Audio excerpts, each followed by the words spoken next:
근데 이 총 12가지 가운데 큰 숲이 4개의 숲이 있고, 그 가운데 우리가 성부의 숲을 다 했어요. 성부의 숲 안에는 4개의 정원이 있죠.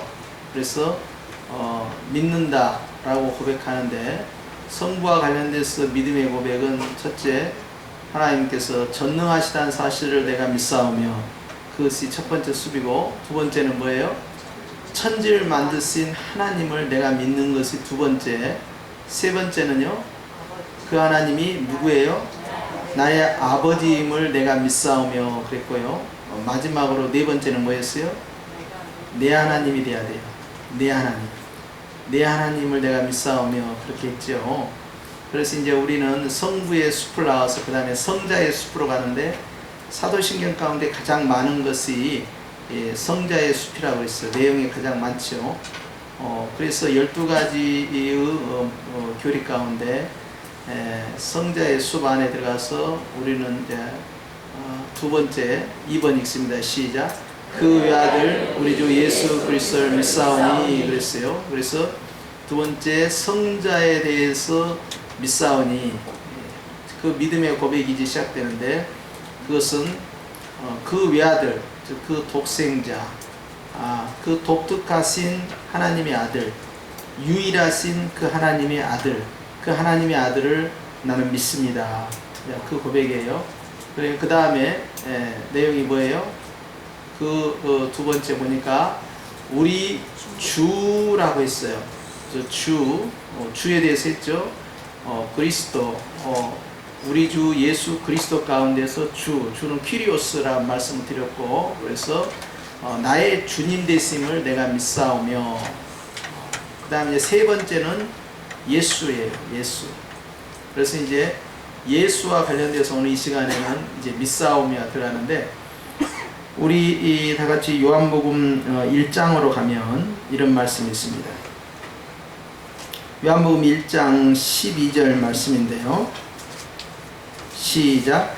영접하는 자 곧 그 이름을 믿는 자들에게는 하나님의 자녀가 되는 권세를 주셨으니 그랬어요. 영접하는 자 곧 무엇을? 그 이름을 믿는 자들에게는 하나님의 자녀가 되는 권세다. 그러니까 우리가 지금 예수님에 관해서 이야기하고 있는데, 예수님의 그 이름을 믿는 자들에게는 이 말씀이죠. 그래서 우리가 마태복음 1장으로 가면 이런 내용이 있습니다.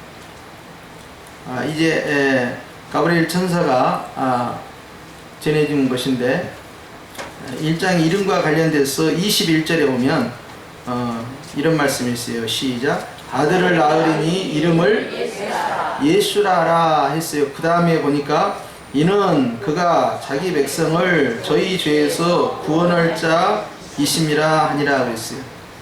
즉 예수님의 이름을 믿는 자가 하나님의 자녀가 되는 권세가 임하는데, 그 이름이 무엇이냐?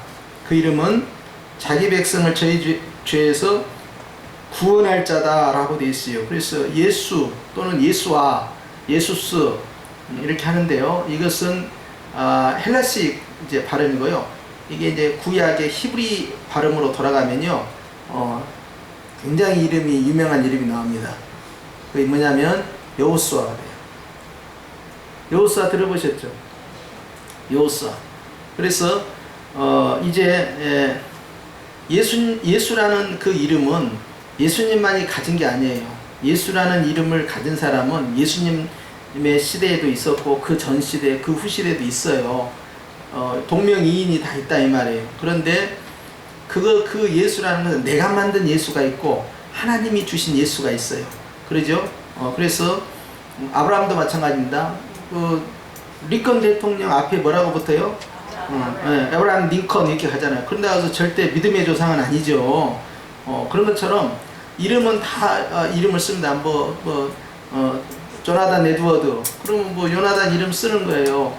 그 다음에 요한 칼빈, 존 칼빈, 요한 칼빈, 그러면 그 사람이 요한이 되는 거예요. 그런데 성경에서 말하는 그 요한하고 다르죠. 그래서 하나님이 주신 그 이름이 있어요. 그래서 아브라함이 아브라함으로 되고 사레가 사라가 되는 이런 것처럼요, 주님이 주신 이름이 있어요. 근데 그 이름을 주실 때는 그 이름 가운데 축복을 같이 심어버립니다. 그래서 열국의 아비가 되리라, 라는 그 축복을 그 이름 속에 집어넣어버린 거예요. 그리고 열국의 어미가 되리라 그 이름을 집어넣어버린 거예요. 그 다음에 하와 같은 경우도 이제 아담이 그 이름을 아담이 다 장명을 했잖아요.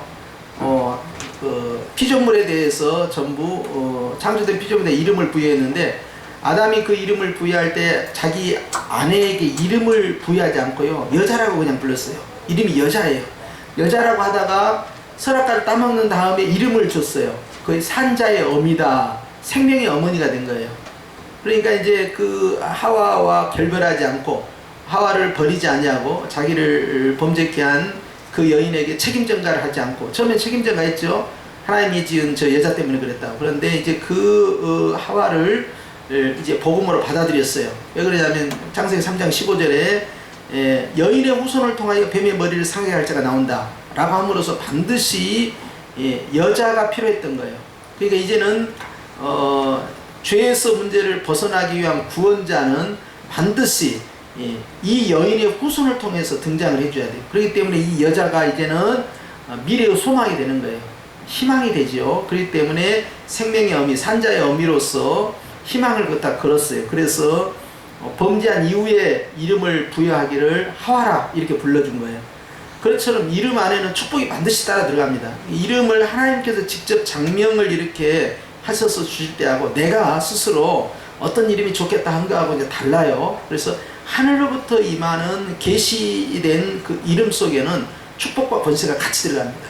그래서 예수님에 대해서 이제 그 이름을 주님으로부터 이제 천사로부터 받게 돼요.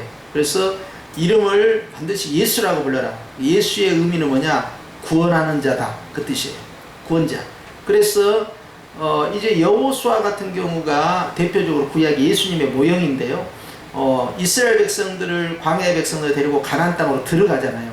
가나안의 상징은 천국의 상징성을 갖고 있어요. 광야는 세상의 상징성을 가지고 있고, 물론 육신의 가나안 땅이 결코 오리지널 천국하고는 전혀 다르지만 상징적 의미가 그렇다는 거예요. 그래서 누가 그걸 인도하느냐? 그래서 모세는 율법의 리더로서 홍해를 건너게 했고, 그래서 시내산에서 계시를 받게 하고 율법을 받게 하죠. 그런데 이제 율법 아래에 있는 그 백성들을 자유케 하면서 가나안으로 끌고 가는 다음 리더, 즉 여호수아의 리더십에 의해서 그들이 이제 땅을 정복하게 됩니다.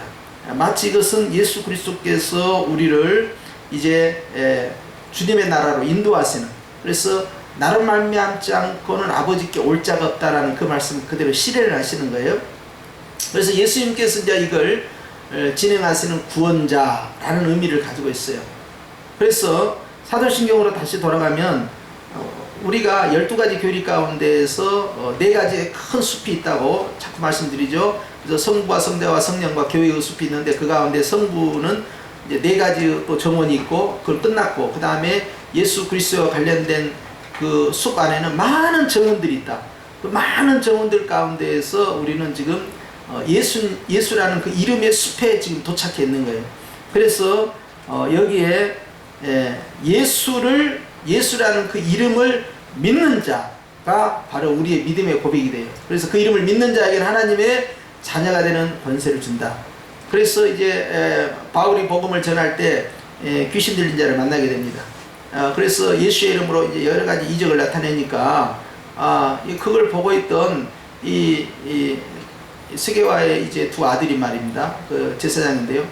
야, 예수의 이름으로 하니까 놀라운 기적이 일어나니까 주문을 걸어서 하는 걸로 오해를 하고 같이 똑같이 흉내를 내요.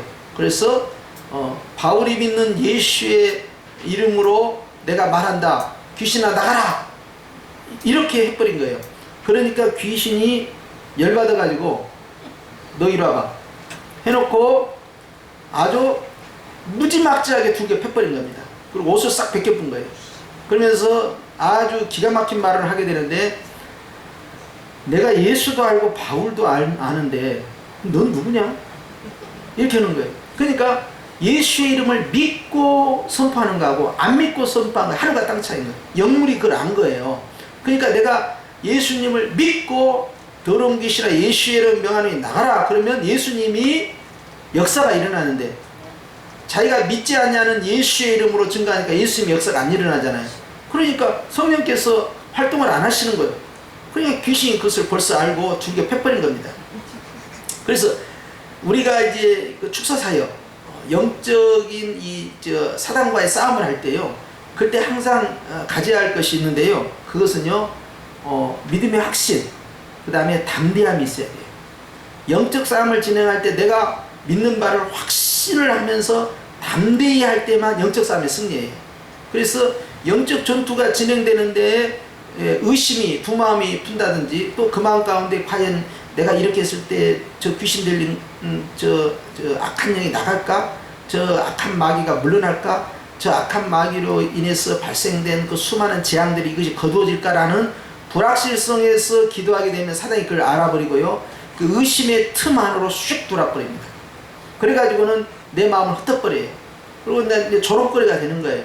그래서 특별한 은사가 있다라고 생각하시면 안 돼요. 영적 전쟁을 하거나 축사사역을 할 때는 반드시 믿음의 확신과 담대함이 있느냐만, 이것만 따지는 거예요. 네가 확실히 예수의 이름을 믿느냐는 거예요. 그러면 믿으면 입으로 시인하고 선포하라. 그러면 이루어지는 거예요. 그렇기 때문에 예수의 이름을 믿는 자, 이것이 바로 주님 앞에서 우리의 신앙의 고백이 되겠어요. 할렐루야. 그러면 지금 우리가 몇 번째 이제 정원을 향해서 왔어요? 예수님의 숲에서 외아들, 그 다음에 우리 주, 그 다음에 예수. 자, 이번엔 그리스도 네 번째로 갑니다. 네 번째 정원은 이제 그리스도를 믿사오니. 그리스도는 기름 부음을 받았다 하는 뜻이고요. 이건 그 헬라 용어입니다. 예, 그래서 이제 이것은 다른 말로 바꾸면 메시아로 바꿔요. 히브리로 발음을 하고 메시아. 메시아라는 용어 많이 들으셨죠? 그래서 이제 메시아 또는 그리스도. 그래서 구약에는 많은 그리스도가 있어요. 많은 기름 부음을 받은 자가 있어요. 자, 이 여호수아도 그리스도고, 그 다음에 기름 부음을 받은 자는 왕과 선지자, 제사장들은 다 기름 부음을 받습니다. 그렇기 때문에 다윗도 그리스도예요. 이스라엘 백성들이 꿈꾸는 그리스도는 여호수아형 모델이 아니라 다윗형 모델입니다. 왜 여호수아보다 다윗형을 더 원하냐면, 다윗은 하나님과의 관계성이 돈독할 뿐만 아니라 실제 나라를 사울 왕으로부터 이어받아서 실질적인 건국의 아버지 역할을 한 거예요. 사울 왕이 일대 왕임에도 불구하고 그렇게 해서 그 나라를 주님이 영원토록 이어가겠다라는 약속을 받은 장본인이고, 그렇게 해서 이 다윗이 그 기름 부음 속에서요, 이 국가의 자존감을 굉장히 위로 끌어올려놨어요. 그래서 솔로몬이 실제 나라를 부강시키고 또 이 지배력을 강화했기 때문에 솔로몬이 더 나은 왕이 아니냐 하는데, 솔로몬의 영광은 전부 아버지에게서 시작된 거예요. 그렇기 때문에 주님께서 이 역대기의 전체 흐름의 내용은 그겁니다. 내가 다윗과의 언약을 생각하여, 기억하여 너에게 이렇게 하겠다 저렇게 하겠다라고 처분을 내려요. 근데 그것이 항상 다윗과의 언약 속에서 폐위시키지 않고 끝까지 그것을 용서하고 끌고 가시는 하나님의 은혜가 임해요. 이 다윗의 언약에 가지고 있는 특징이죠. 그렇기 때문에 솔로몬과의 언약이라기보다는 다윗의 언약에서 그 이스라엘의 왕권이 이어져 가고 출발점이 다윗에서 시작되기 때문에 항상 이스라엘 백성들이 꿈꾸는 나라의 그 모델상은, 이상적 모델상은 다윗과 같은 메시아를 통한 나라의 성립이에요. 근데 이스라엘 백성이 바벨론 포로 이후에 굉장히 강한 트라우마를 받습니다. 하나님의 백성인 우리가 어떻게 멸망할 수 있을까? 하나님의 백성인 우리가 어떻게 종노를 할 수 있을까? 하나님의 백성인 우리가 말이야 이렇게 끌려갈 수 있나? 어떻게 성이 무너지고 성전이 회파가 될 수 있는가? 이런 거에 대해서 굉장히 충격을 받습니다.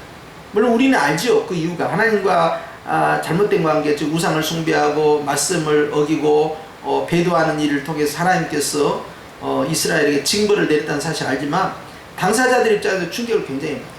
그리고 그것이 계속 바벨론 포로 이후에 포로 귀환을 했지만 계속 이어져 갑니다. 이어져 가다가 나중에 세례 요한 때까지 한 500년 가까이의 그렇게 그 암흑기를 이제 진행을 해와요. 그런 속에서 그들이 가지고 있었던 꿈이 있었어요. 그것은 국가의 재건이다. 국가의 재건은 누구를 모델로 할 것이냐? 다윗이다.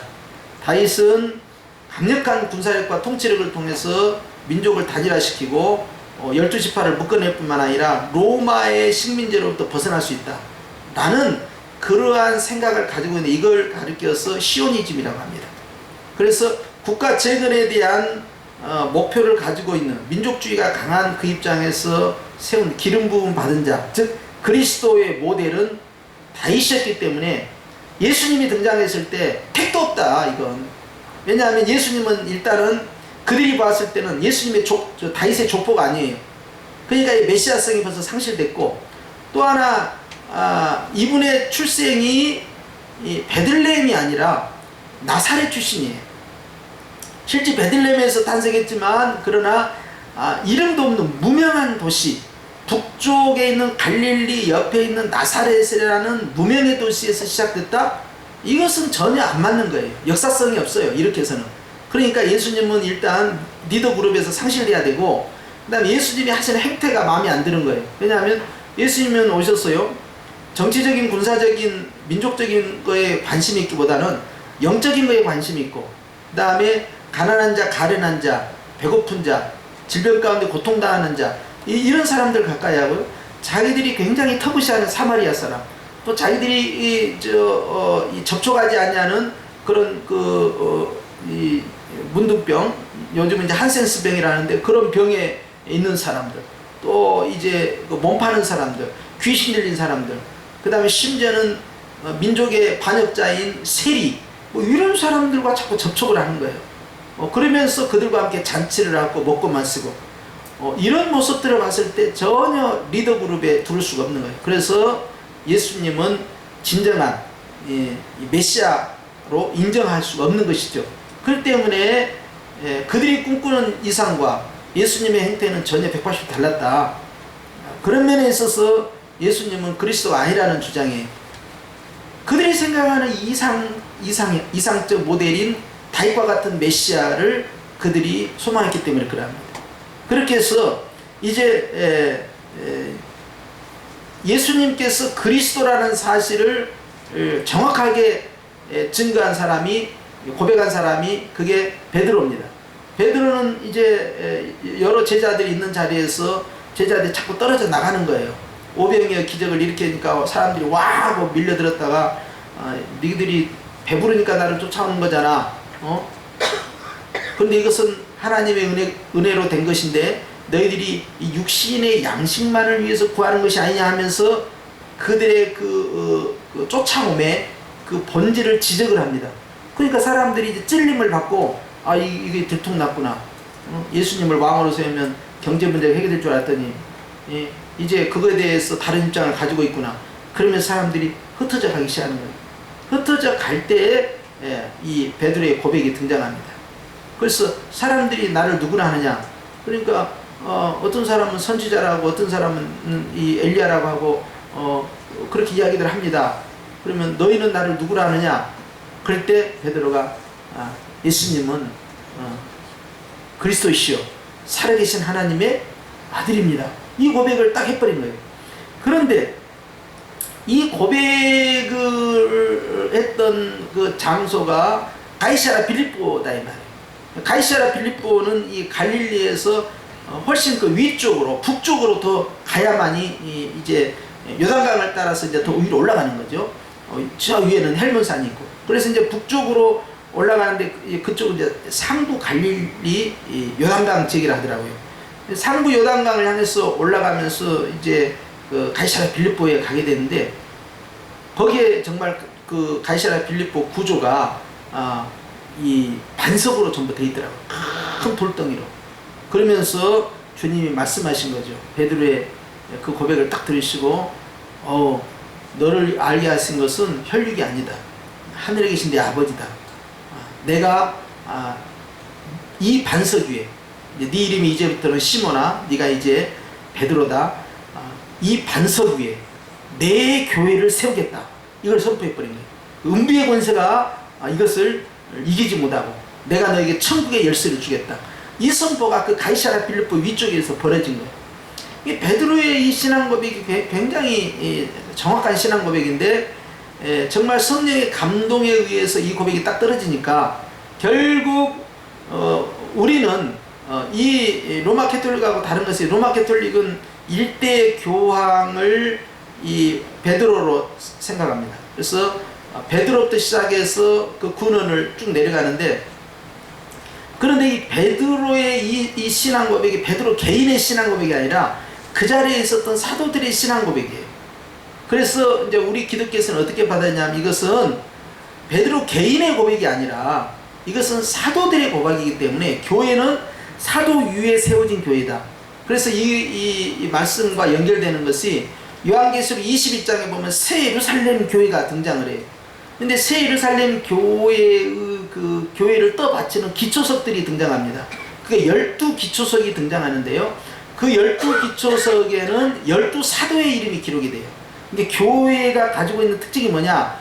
바로 사도적 교회다. 그래서 사도들의 신앙고백 위에 세워진 교회가 되는 거예요. 그래서 사도들은 이제 그 기초석, 즉 땅에 묻혀있는 희생물이죠. 그래서 이제 이 희생물을 우리가 이제 이 땅에서 찾는다면 그것이, 따라서 합시다, 어머니의 희생으로 가정이 세워집니다. 그렇기 때문에 그 어머니의 그 수고와 희생이 이름도 없이 빛도 없이 이 땅 속에 묻히는 거예요. 드러나지 않지요. 그리고 무거운 짐을 떠받치고 있는 거예요. 그것이 어머니의 희생인데, 사도는 어머니와 같아요. 사도들의 그 기초 위에 교회가 세워져서, 사도적 교회는 사도들의 희생과 오래 참음, 즉 인내와 그들의 희생에 의해서 교회가 세워집니다. 그렇기 때문에 교회를 형성하는 가장 중요한 밑받침의 헌신이 바로 사도들에 의해서 진행됐고, 그리고 그 위에 12진주문 위에 12지파 이름이 들어가요. 그래서 오늘날의 교회도 마찬가지입니다. 하나의 교회, 지역 단위 교회를 세우는 데 있어서 또 가정이라는 이 패밀리 교회를 세우는 데 있어서 항상 이 기초석이 있어요. 희생하는 기초석, 이름도 없이 빛도 없이 땅속에 묻히는, 그러면서도 가장 중요한 그러한 역할을 하는 어머니와 같은 희생자가 있어요. 그런 희생자, 그런 개척 멤버, 그런 헌신자가 필요한 거예요. 바로 그런 희생자, 헌신자가 이제 사역자가 되는데요. 이들에 의해서, 그런 희생에 의해서 이제 하나의 단일 교회가 형성이 돼가는 것이죠. 그래서 다시 처음으로 돌아가게 되면, 나는 외아들이심도 믿고, 나의 주님이라는 것도 믿고, 나의 예수님이라는 것, 나의 즉 구원자라는 사실도 믿는데, 이제 그리스도라는 사실을 나는 믿습니다. 누가? 예수님이. 즉 하나님으로부터 기름 부음을 받은 자다 하는 것이 이제 또 메시아와 관련돼서 정확하게 나온 것이 이사야서 60장 한번 보세요. 이사야서 61장 1절 말씀부터 봅니다. 기름 부음 받은 자의 이제 역할이 나오죠. 시작. 주 여호와의 신이 내게 임하셨으니 이는 여호와께서 내게 기름을 부으사, 자 이제 그리스도가 되는 거죠. 자 어떤 역할이 시작됩니까? 가난한 자에게 아름다운 소식을 전하게 하려 왔습니다. 나를 보내사 마음이 상한 자를 고치며 포로된 자에게 자유를, 갇힌 자에게 노임을 전파한다 라고 너는 세례 요한에게 가서 말해라 라고 이야기를 해줘요. 왜냐하면 세례 요한이 예수님을 봤을 때 헷갈린 거예요. 분명히 성령의 계시로는 세상 죄를 지고 간 하나님의 어린 양이다, 그 다음에 성령으로 세례를 주는 자다 라고 분명히 자기는 계시를 받았어요. 그래서 그걸 증거를 했어요. 그런데 자기가 감옥에 갇혀있을 때 예수님이 자기를 구해주지 않습니다. 그러니까 감옥에 갇혀있는 상황에서 의심이 들어와요. 그리고 그 경건한 세례 요한 흔들리는 속에서 자기의 제자를 예수님께 보냅니다. 오신다는 메시아가 당신 맞습니까? 이렇게 해버린 거예요. 해서는 안 될 질문을 해버리죠. 그런데 예수님께서 그 질문을 받으시고 책망하지 아니하시고 오히려 격려를 해주십니다. 여자가 낳은 자 가운데 세례요한 같은 이가 없다. 이보다 더 큰 자가 없다는 거예요. 그런데 세례요한을 아주 칭찬을 해줍니다. 세례요한은 육적으로는요 사촌 형이 돼요. 예수님의. 왜냐하면 마리아와 세례요한의 어머니인 엘리사벳이 서로 사촌지간이거든. 그런데 세례요한의 흔들림 속에서 예수님께서 세례요한을 칭찬을 해주고, 그리고 그 세례요한에게 이사야서 61장을 그대로 인용을 해줍니다. 가난한 자에게 복음이 전파되고 마음이 상한 자를 고치고 포로된 자에게 자유, 갇힌 자에게 노임을 전파한다고 그렇게 말해주거라. 이것이 무슨 의미인지 세례요한은 알고 있어요. 이것이 바로 메시아의 역할이거든. 그러니까 이 말씀을 전해줍니다. 그걸로 세례요한의 자기 역할은 끝나요. 그리고 세례요한은 순교를 당합니다. 헤롯에 의해서. 거기까지예요. 세례요한은. 광야에 외치는 자의 역할은 거기입니다. 그는 빛이 아니고 빛을 소개하는 자라. 요한복음 1장에. 그는 참 빛이 아니라는 거죠. 빛을 소개하는 자예요. 그래서 초림 사역에 쓰임 받는 자가 세례요한이에요. 재림 사역도 마찬가지입니다. 예수님의 재림 사역이 세례요한과 같이 미리 광야에 외치는 자의 소리, 즉 나팔처럼 메시아의 재림 앞에 쓰임 받는 자가 등장하죠. 그것이 요한계시록 11장에 보면 두 증인, 두 촛대, 두 감람나무가 등장해요. 두 증인, 두 촛대, 두 감람나무가 예수님의 재림을 예비하는 자예요. 선포하는 자예요. 이 사람들은 두 가지 이제 영권을 가지고 행사하는데, 한 사람은 모세의 영권을 갖고 행사합니다. 모세의 영권의 핵심은 물이 변하여 피가 되게 하는 사역이죠. 또 하나의 영권이 부여가 되는데, 종말의 종들이죠. 부여되는데 그것은 엘리야의 영권이에요. 엘리야는 하늘로부터 불이 임하게 하는 거예요. 그래서 두 영권을 가지고 있는 자, 두 증인, 두 촛대, 촛대는 교회입니다. 그 다음에 두 감람나무 그랬어요. 이렇게 나무로 상징성을 나타내는 거죠. 그래서 감람나무는 이제 기름 부음 사역을 할 때 이제 이 감람나무의 올리브 기름이 바로 이 기름 부음 사역과 관련되는데, 하나님으로부터의 사명자를 배출해내는 종말의 특별한 이제 역할을 하고 있는 것이죠. 그래서 초림 사역과 재림 사역에 각각의 예수님의 재림을 이렇게 예비하는 자, 쓰임 받는 자가 이렇게 등장한다는 것이에요. 자, 그러면서 예수 그리스도라는 그 이름을 사도 바울이 즐겨 씁니다. 바울이 바울 서신을 쓰면서 우리 주 예수 그리스도, 우리 주 예수 그리스도, 이걸 계속 강조를 해줘요. 그냥 우리 주님 이렇게 할 수도 있고, 예수님 이렇게 할 수 있고, 그냥 그리스도 할 수 있는, 이걸 꼭 연결시킵니다. 나의 주님이다, 퀴리오스를 분명히 강조해줘요. 그 다음에 예수, 나의 구원자다. 그 다음에 그리스도, 바로 하나님이 보내신 자, 즉 하나님으로부터 부음을 받은 자, 즉 메시아다. 그리고 마지막 메시아고 완성된 메시아고 유일한 메시아라는 걸 선포해 주는 거예요. 이게 구약의 수많은 그 메시아, 즉 기름 부음을 받은 자, 왕이나 제사장이나 선지자들이 전부 원형, 마지막에 오실 그 메시아의 전부 상징성이었다. 그래서 진정한 메시아가 왔다. 그래서 기름을 부름 받은 자가 이제 세 가지의 기능인데, 하나는 왕이고, 하나는 제사장이고, 하나는 선지자인데, 이것을 가리켜서 따라서 합시다. 삼중직. 아담이 가지고 있었던 상중직이 이제 이건데요. 아담은 통치자로서요, 피조물의 통치자죠. 통치자로서 왕권을 가지고 있었고요. 다스림, 땅을 정복하고 다스림. 그 다음에 이제 그 피조물과 하나님 사이에 서 있는 자예요. 그렇기 때문에 그는 제사장이에요. 그 다음에 하나님으로부터 받은 그 계시를 이 땅에서 적용시키는 자예요. 이게 선지자예요. 이 세 가지를 다 가지고 있는데, 이 아담이 실패해버린 거예요. 그래서 바울이 로마서에 첫 번째 아담이 이것을 실패를 했다. 한 사람으로 인하여서 죄가 들어왔는데, 둘째 아담인 예수 그리스도를 통하여서 하나님의 의가 들어왔다. 그래서 한 사람으로 인해서 다 멸망했지만 한 사람을 통해서 다 구원받는다. 믿기만 하면서 주님께서 이제 첫째 아담과 둘째 아담, 그래서 예수님과의 비교를 통해서 구원의 성취에 대해서 이야기합니다. 지금 조는 거 아니죠? 예. 근데 괜찮아요. 앞으로 자주 반복하니까요. 기억고 다 귀에 들어옵니다. 똑같은 말을 계속 반복하잖아요. 그럼 이게 쇠뇌가 돼요. 왜냐하면 이 사도신경의 목적이 그거거든요.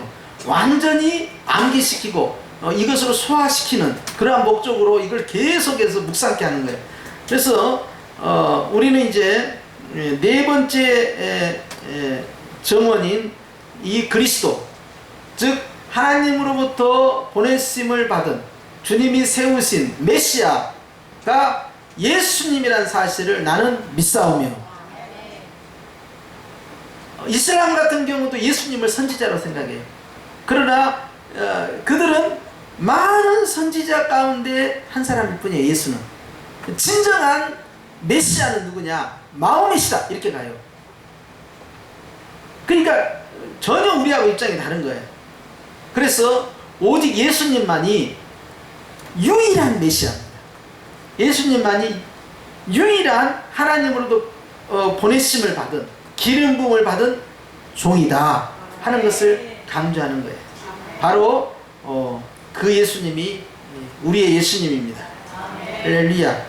그렇게 해서 이제 오늘 성부의 성자의 숲 가운데에서 네 번째까지 내용을 정리를 하고 마치도록 하겠습니다. 함께 기도하겠습니다.